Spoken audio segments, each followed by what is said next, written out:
নমস্কাৰ বন্ধু-বান্ধৱীসকল, আপোনালোকক আমাৰ ইউটিউব চেনেল ৰাজীৱপুৰ টেকনলজিলৈ স্বাগতম জনাইছো। বন্ধু-বান্ধৱীসকল, প্ৰতিদিনৰ দৰে আজিও সন্ধিয়া 8 টাকা গুৰুত্বপূৰ্ণ খবৰ আপোনালোকৰ বাবে লৈ আহিছো। এই খবৰকেইটা আপোনালোকৰ বাবে বহুতে গুৰুত্বপূৰ্ণ, গতিকে ভিডিঅ'টো স্কিপ নকৰাকৈ প্ৰথমৰ পৰা শেষলৈকে চাই থাকক। আৰু যদিহে চেনেলটো নতুনকৈ আহিছে, চেনেলটো সাবস্ক্ৰাইব কৰি কাষতে বেল আইকন প্ৰেছ কৰিব। আৰু ভিডিঅ'টো আৰম্ভ কৰাৰ আগতে এতিয়ালৈকে যদি ভিডিঅ'টো লাইক কৰা নাই, লাইক কৰি দিব আৰু শ্বেয়াৰ কৰিব নাপাহৰিব। তো বেছি পলম নকৰি আজি ভিডিঅ'টো আৰম্ভ কৰিছো, আহক।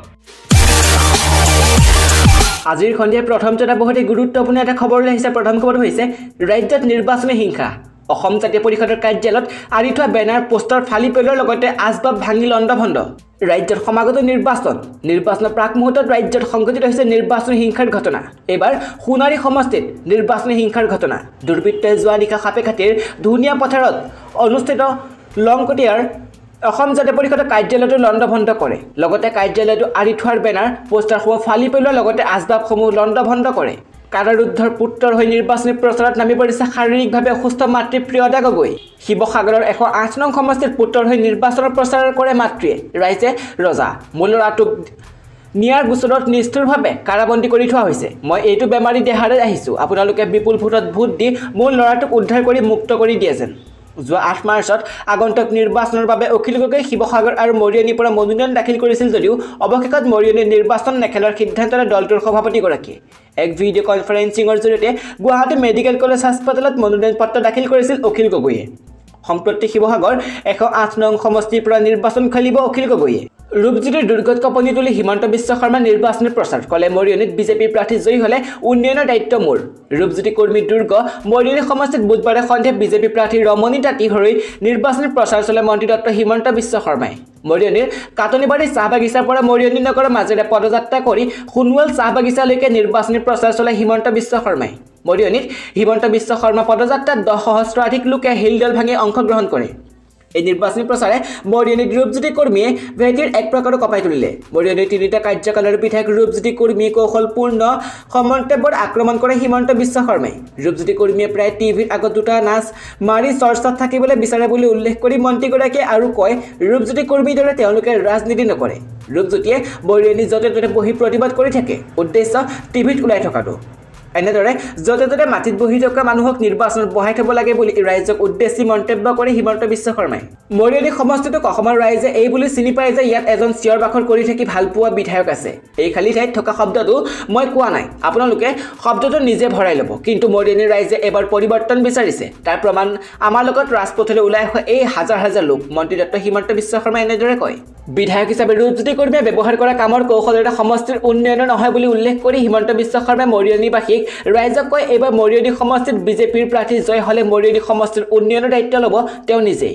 মৰিয়নিৰ উন্নয়নৰ বাবে মন্ত্ৰীগৰাকীয়ে প্ৰতি 2 মাহৰ অন্তত মৰিয়নিলৈ আহি উন্নয়নৰ কাম তদাৰক কৰিব বুলি মৰিয়নিবাসীক প্ৰতিশ্ৰুতি দিয়ে মন্ত্ৰী ডক্টৰ হিমন্ত বিশ্ব শৰ্মাই। মন্ত্ৰীগৰাকীয়ে মৰিয়নিত চলোৱা প্ৰচাৰে যে এইবাৰ ৰূপজ্যোতিৰ ভেটিত কঁপনি তুলিছে সেয়া নিশ্চিত। কংগ্ৰেছৰ পোষ্টাৰ ফলাক লৈ কংগ্ৰেছ বিজেপিৰ কৰ্মীৰ মাজত সংঘাত। চামগুৰিত প্ৰথমটো প্ৰাক নিৰ্বাচনী হিংসাৰ ঘটনা। বুধবাৰে নিশা উত্তেজনাপূৰ্ণ পৰিস্থিতিৰ সৃষ্টি হয় অঞ্চলটোত। একাংশ বিজেপি কৰ্মী দলে বোলে আহি কংগ্ৰেছ কৰ্মীৰ ঘৰলৈ শিলাবৰ্ষণ কৰাৰ অভিযোগ উত্থাপিত হৈছে। আনহাতে কেইজনমান কংগ্ৰেছ কৰ্মীয়ে চোকা অস্ত্ৰ লৈ বাজিয়া গাঁৱত মণ্ডল বিজেপিৰ সভাপতি প্ৰাণজিৎ বৰাক ভাবুকি আৰু ঘৰত আক্ৰমণৰ অভিযোগ উত্থাপন হৈছে। নিশা ঘটনাস্থলীত চামগুৰি আৰক্ষীয়ে উপস্থিত পৰিস্থিতি নিয়ন্ত্ৰণ কৰে। ARDFৰ লগত কংগ্ৰেছৰ মিত্ৰতা হোৱা নাই বদৰুদ্দিনৰ অপকাৰী ধৰে সোমাইছে কংগ্ৰেছ বিজেপিৰ বিধায়ক। এতিয়া ৰাজ্যত নিৰ্বাচনী জ্বৰ। নিৰ্বাচনৰ প্ৰাক মুহূৰ্তত ইটো দলে সিটো দলক বোকা ছটিওৱাৰ ৰাজনীতি আৰম্ভ কৰিছে। নিৰ্বাচনী প্ৰচাৰ সভাত বিস্ফোৰক মন্তব্য খুমটিয়াৰ বিধায়ক তথা প্ৰাৰ্থী মৃণাল শইকীয়াৰ।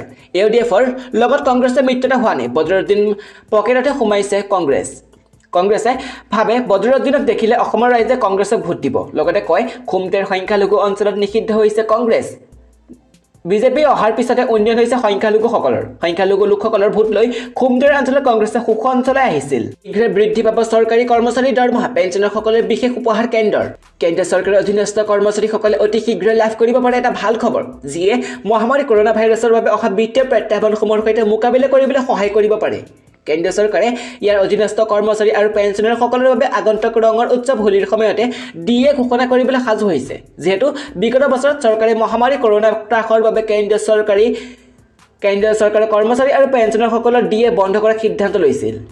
দৰাচলতে কৰোনা মহামাৰীৰ বাবে কেন্দ্ৰীয় চৰকাৰে ইয়াৰ অধীনস্থ কৰ্মচাৰীসকলৰ DA হ্ৰাস কৰিছিল, কিন্তু এতিয়া আশা কৰা হৈছে যে এই বৰ্ষৰ জানুৱাৰীৰ পৰা জুনৰ ভিতৰতে বৃদ্ধি হ'ব পাৰে কৰ্মচাৰীসকলৰ ডিএ তথ্য অনুসৰি কেন্দ্ৰীয় কৰ্মচাৰীসকলে শীঘ্ৰে লাভ কৰিব বৰ্ধিত দৰমহা লগতে চৰকাৰী পেঞ্চনাৰ সকলকো ডিএ সকাহৰ দিব পাৰে সপ্তম বেতন আয়োগৰ মতে ডিএ ঘোষণাৰ পিছত কেন্দ্ৰীয় কৰ্মচাৰীসকলৰ দৰমহাত অধিক বৃদ্ধি হ'ব কৰোনা মহামাৰীৰ প্ৰতি লক্ষ্যৰে চৰকাৰে বিগত বৰ্ষত এক গুৰুত্বপূৰ্ণ সিদ্ধান্ত লৈছিল য'ত ডিএ পুৰণি হাৰ অৰ্থাৎ 17% 2021 জুনলৈ ৰূপায়ণ কৰাৰ সিদ্ধান্ত লোৱা হৈছে ইপিনে 2020 জুলাইৰ পৰা ডিচেম্বৰৰ বাবে অতিৰিক্ত 4% ডিএ এতিয়া তেওঁলোকৰ মাহিলী দৰমহাত যোগ কৰা হোৱা নাই হোলীৰ সময়তে লাভ কৰিব পাৰে এই উপহাৰ এইটোৱে কাৰণ যে বৰ্তমানৰ ডিএৰ হাৰ 21% যদি ইয়াতকৈ 4% কমকৈ ডিএ লাভ কৰি আছে কৰ্মচাৰীসকলে যাৰ বাবে কৰ্মচাৰী আৰু পেঞ্চনাৰসকলে আশা কৰিছে যে হোলীৰ সময়তে চৰকাৰী কৰ্মচাৰীসকলক এই উপহাৰ দিব পাৰে চৰকাৰৰ এই ঘোষণাৰ ফলত 50 লাখ কৰ্মচাৰী আৰু 61 লাখ পেঞ্চনাৰ উপকৃত হ'ব কংগ্ৰেছৰ এজন খিলঞ্জীয়া অসমীয়া হ'ব মহাজোঁটৰ মুখ্যমন্ত্ৰী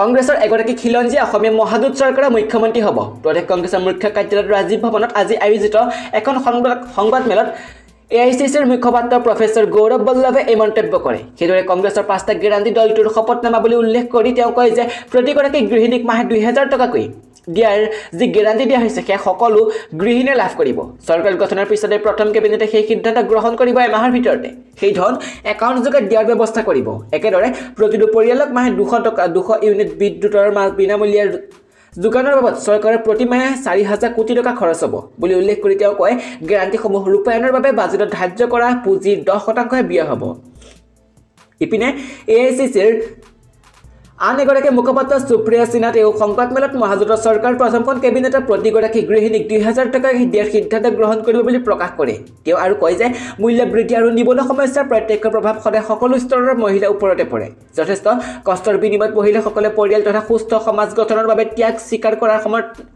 সন্মানাৰ্থে 2000 টকা মাহেকীয়া গৃহিণী ভাতা তেওঁলোকৰ বাবে মাত্ৰ এক উপকাৰহে এফালে কৰ্মচাৰীসকলৰ কাৰণে বহুতে ডাঙৰ এটা খবৰ লৈছে অসমৰ চৰকাৰী কৰ্মচাৰীসকলৰ বাবে গুৰুত্বপূৰ্ণ খবৰ কোষাগাৰসমূহলৈ বিশেষ নিৰ্দেশনা বিত্ত বিভাগৰ চলিত বিত্তীয় বৰ্ষৰ শেষ হ'বলৈ কেইটামান দিন বাকী ৰাজ্য চৰকাৰৰ বিত্ত বিভাগে কোষাগাৰসমূহক ৰাজ্যিক কৰ্মচাৰী মাৰ্চ মাহৰ দৰমহা আৰু পেঞ্চনৰ বিলসমূহৰ লগতে অনুদান আদি অহা 23 মাৰ্চৰ পৰা গ্ৰহণ কৰিবলৈ নিৰ্দেশ দিছে অন্তিম সময়ত যাতে কোষাগাৰত বিলৰ হেঁচা নপৰে তালৈ লক্ষ্য এই নিৰ্দেশনা প্ৰদান কৰা হৈছে সেইদৰে কণ্টিনজেন্সি আৰু দৰমহা বহিৰ্ভূত শিতানৰ বিলসমূহ গ্ৰহণৰ দিন 26 মাৰ্চ ধাৰ্য কৰিছে এই চৰম সীমা কঠোৰভাৱে মানিবলৈ নিৰ্দেশ দিয়া হৈছে কোষাগাৰ বিষয়াসকলক তদুপৰি 27 আৰু 28 মাৰ্চত অৰ্থাৎ চতুৰ্থ শনিবাৰ আৰু দেওবাৰৰ দিন দুটা খোলা ৰাখিবলৈ নিৰ্দেশতো উল্লেখ কৰা হৈছে মনোনয়ন পত্ৰ দাখিল কৰিব যোৱা সময়তে দুৰ্ঘটনাগ্ৰস্ত নিয়ন্ত্ৰণ হেৰুৱাই কেইবাপাক খাই পৰে বাহন বৰক্ষেত্ৰীত মনোনয়ন পত্ৰ দাখিল কৰিব যোৱা সমদলৰ বাহন দুৰ্ঘটনাগ্ৰস্ত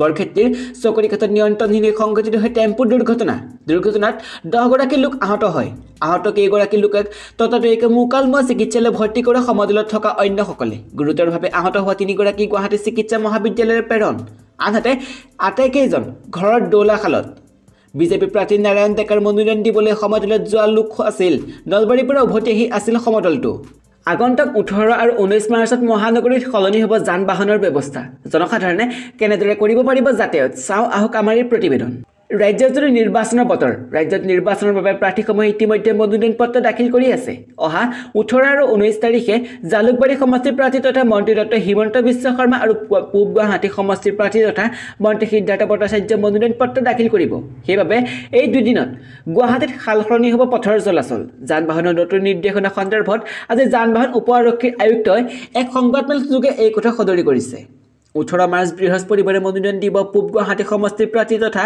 মন্ত্ৰী সিদ্ধাৰ্থ ভট্টাচাৰ্যই 19 মাৰ্চত শুক্ৰবাৰে দিব জালুকবাৰী সমষ্টিৰ প্ৰাৰ্থী তথা মন্ত্ৰী ডক্টৰ হিমন্ত বিশ্ব শৰ্মাই মনোনয়ন পত্ৰ দাখিল কৰিব সিদ্ধাৰ্থ ভট্টাচাৰ্যক হিমন্ত বিশ্ব শৰ্মাৰ উপৰি বহু প্ৰাৰ্থীয়ে বিশাল ৰেলীৰে মনোনয়ন দাখিল কৰিব সেইবাবে সাল সলনি কৰা হৈছে যান বাহনৰ চলাচল মালিগাঁও পথৰ পৰা আহিলে ভৰলুত ইউটাৰ্ণ লৈ এটি ৰোড হৈ যাব লাগিব খৰাঘাটৰ দিশৰ পৰা গুৱাহাটীলৈ আহিলে হাইৱে গুৱাহাটীত প্ৰৱেশ কৰিব লাগিব ৰাজপথৰ কাষত থকা অস্থায়ী দোকানসমূহ আঁতৰ কৰিব লাগিব মেঘাদূত ভৱনৰ সন্মুখ ভাগ খালী ৰাখিব টিচি পইণ্ট ৰটাৰী ক্লাবত গাড়ী ৰখাব পাৰিব ভূতনাথ লাচিত ঘাটত পাৰ্কিঙৰ ব্যৱস্থা কৰা হৈছে এমজি ৰোড এই দুদিনৰ ৰাইজক ব্যৱহাৰ নকৰিবলৈ যান বাহন আৰক্ষীৰ অনুৰোধ মালিগাঁৱৰ পৰা অহা লোকসকলে এইটি ৰোড হৈ আহিব লাগিব জিলা উপায়ুক্ত কাৰ্যালয়লৈ হেম্বৌৰা ৰোড আৰু এইটি ৰোড পাৰ্কিং মুক্ত কৰা হ'ব মালিগাঁৱৰ পৰা অহা গাড়ীসমূহ ভূতনাথত পাৰ্কিঙৰ ব্যৱস্থা কৰা হ'ব চানমাৰী ফালৰ পৰা অহা লোকসকলে ৰিজাৰ্ভ বেংকৰ সন্মুখৰে এটি ৰোড ওলাই আহিবলৈ যাব পাৰিব। যান জঁটৰ পৰা আঁতৰিবলৈ ৰাষ্ট্ৰীয় ঘাইপথ ব্যৱহাৰ কৰিবলৈ ৰাইজক অনুৰোধ কৰিছে। হিমন্ত বিশ্ব শৰ্মাৰ ৰোড শ্ব'ত অঘটন, মৰিয়নি মছজিদৰ সন্মুখতে সংঘাত, বিজেপি কৰ্মী আৰু কংগ্ৰেছ কৰ্মীৰ মাজত তীব্ৰ হতাহতি। ইফালে আন্তঃৰাষ্ট্ৰীয় পৰ্যায়ত অখিল গগৈ, ৰাষ্ট্ৰসংঘৰ মছজিদ অখিলৰ হৈ যুক্তি প্ৰদৰ্শন। ধৰ্মপুৰত এইবাৰ চন্দ্ৰমোহন নে চন্দ্ৰগ্ৰহণ, পাটোৱাৰী ক'লে ৰাইজৰ দুখৰ সময়ত মই হিমালয় হৈ থিয় দিওঁ। আপোনালোকৰ মোৰ অভিভাৱক 1985 চনত 6,500 টকাৰে নিৰ্বাচন প্ৰতিদ্বন্দ্বিতা কৰিছিলোঁ। এই যাত্ৰা অব্যাহত ৰাখিব বিচাৰোঁ। আপোনালোকে যি ধৰণে অভিভাৱকৰ দায়িত্ব পালন কৰিছে, ময়ো সন্তানৰ দায়িত্ব পালন কৰিছোঁ। এয়া মোৰ কৰ্তব্য। ধৰ্মপুৰ ৰাইজক সম্বোধন কৰি মনোনয়ন পত্ৰ দাখিলৰ দিনটোত সমষ্টিবাসীক উদ্দেশ্যি ক'লে মন্ত্ৰী চন্দ্ৰমোহন পাটোৱাৰী।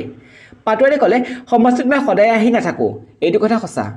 কিন্তু সমষ্টিবাসীৰ যেতিয়া দুখ হয়, তেতিয়া দুখৰ দিনত হিমালয় পৰ্বতসমূহ হৈ থিয় দিওঁ আপোনালোকৰ সন্মুখত। আপোনালোকৰ লগত সদায় থিয় হৈ আছোঁ আৰু থাকিম। সততা আৰু নিষ্ঠাৰে আপোনালোকক বহু দিব পৰা নাই হয়, কিন্তু 10 টকা হ'লেও দিছোঁ।